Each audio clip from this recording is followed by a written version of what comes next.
அதாவது பார்த்திங்கன்னா நம்ம பிராட்வே சுந்தர் சாருடைய படத்துக்கு நான் ஷூட்டிங் போனேன்.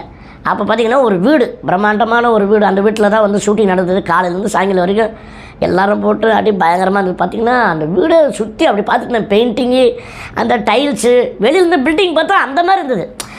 நான் கூட ஏதோ இந்த படத்துக்கு ஏதோ செட்டு போட்டிருப்பாங்கன்னு நினச்சேன். நான் அதெல்லாம் அப்படியே பார்த்துட்டு நான் பக்கத்தில் ஒருத்தர் நின்றுக்கிட்டு இருந்தார். அப்புறம் நான் கேட்டேன், என்னங்க வீடு வந்து செட்டாகுது, பிரமாதமாக பண்ணியிருக்கேன், அப்படியே ஒரிஜினல் வீடு மாதிரி இருக்குது அப்படின்னு.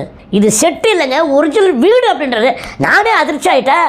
அப்போ தான் அவர் சொன்னார் வந்து குருசி கிரியேட்டர் அப்படின்னு சொல்லிட்டு அவங்க தான் இது வந்து கட்டி வந்து இது பண்ணுறாங்க. அதாவது வந்து நம்ம வந்து இடம் காட்டினா போதும், எனக்கு இந்த இடங்க அப்படின்னு காட்டினா போதும், அவங்க அந்த வீடு வந்து இது வந்துருக்காங்களோ, வீட்டு ஓனர் இருக்காங்களோ, அவங்க என்ன நினைக்கிறாங்களோ அதை அப்படியே வந்து கண்ணு முன்னாடி வந்து கட்டி அப்படியே ஜொலிக்கிற மாதிரி அப்படி பண்ணி விட்ருவாங்க. இடம்னா இருக்குது.